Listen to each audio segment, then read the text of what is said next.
Well, our next guest on the show tonight is Matildas star Jo Burgess. How you been, Jo? I'm pretty well, thank you. And you've just been down in the state over the weekend taking a few clinics. Yeah, they've been good actually. I've seen a lot of talented young girls.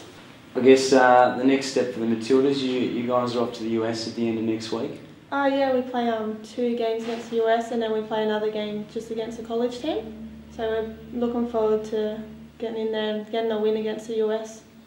Jo, the draw for the Asian Cup was made today, and Australia have drawn Korea, Japan and Chinese Taipei. How do you feel about that? I think that's a pretty good group to be in. We beat Japan 2-0 in the last Asian Cup, so we're pretty confident to do well. We finished second in the Asian Cup last time, so we're looking to go one better and winning it. I think that would keep Tommy happy as well. What's the standard of soccer like in Asia? I mean, are they very passionate over there about their football? Oh, they're very passionate. They're very good. They're up there with the best in the world. So, but playing in the Asia Cup and being a part of Asia now has really lifted our game as well. I guess you've played in the last Asian Cup. You finished second there. You had a good World Cup campaign as well. I mean, how confident are you of finishing top of the Asian Cup?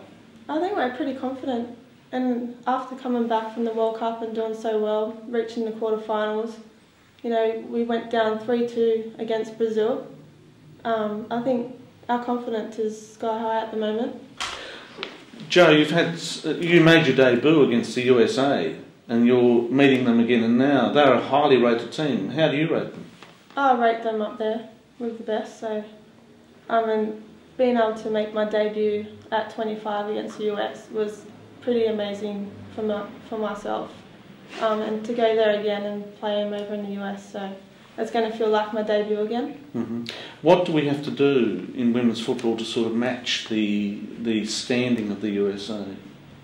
I think we're pretty much matched them at the moment. I don't think they're any better than us. If not, I think we're better than them, and we're getting better each time. How do you think we can raise the profile of the women's game at that level in Australia? It gets a lot of publicity when we're in these tournaments, but can we do anything more? Definitely. Like even when we were at the World Cup, we didn't know at home how many people were watching our games, and you know, our manager come in and told us how many people were watching, and we were just like, oh my God, that's amazing, and it pushed us more, knowing that, you know, back home everyone was supporting us. Yeah, I think it's wonderful. I think you've got the whole country behind you at tournaments like that. Yeah, and I think we definitely kept Australia on the edge of their seats at the World Cup too. Well, our next guest on the show is some men who are trying to get, or pushing to get an A-League side down here in Tasmania. Welcome Jo Burgess and Martin Wells. How are you, gentlemen? Welcome, Jeremy. It's nice to be on your program. Thank you for the opportunity. John, first question.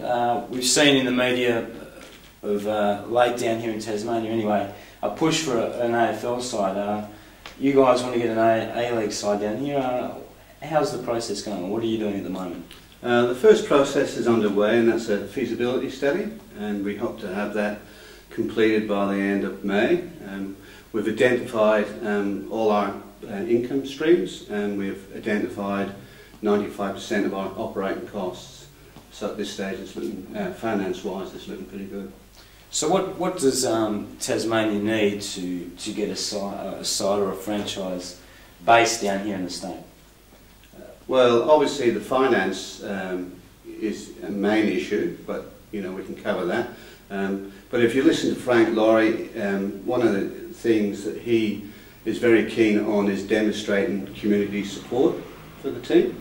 And with this in mind, we're in the process of designing a website where people can go onto the site and actually vote for a A-League team. And that gives us the ability to measure the community support for the process that's underway. Martin, next question. Do you think the public will get behind an A-League side in Tasmania? Jeremy, I sincerely think they do. It's going to be very interesting because I've done a bit of a straw poll during the course of my day and spoken to people in queues in supermarkets, people when I'm walking the dog, just posing the question, and yeah, look, the response is certainly there. And even people who are not by nature football fans, say, look, if it's Tasmanian and it represents all of Tasmania and it's played nationally, yes, we'll support it. You know, they'd probably support tiddlywinks as well, but it's great that the Tasmanian people as a whole are very enthusiastic about this, because one thing we want to make sure is when we get the team running, and I'm sure we will get the team running, it represents all of Tasmania. That's really important. I guess one of the bonuses that the A-League would have is that it runs over the summer, so you're not competing with AFL down here. Exactly right. There's one or two people who have been concerned that we're trying to take over for AFL. We're not silly. AFL is a wonderful code of football. It's been supported for not hundreds of years, but many years, as has our code of football. Our code of football is predominantly played in summer, so it's a win-win situation. Should a team from Tasmania get into the AFL, we wish them good luck. When we get into the A-League, let's hope that the AFL people will come and support us as we would support them. There are a number of venues which we're considering all over the state. So don't think this is a north-south thing, it's not. It's for all of Tasmania. Well, that wraps up the show for another night. I have to thank you, Jo, for coming on the show, and I wish you all the best for your Asian Cup campaign. We also have to thank our other guests tonight, Walter. Yes, John McGurr and Martin Wells of the A-League Consortium, and Nicole Hale from Tilford Zebras. Now, to finish the show, Jeremy, I believe we're going to have some clips of your playing career. Yes, well, it's very short. You've got about 15 seconds there, Walter. There weren't too many highlights from my career. You played with Hobart Olympic, of course, and you had to give up your promising playing career to become sports editor of Win TV. So maybe Jo could comment on whether you'd make the Socceroos, Jeremy.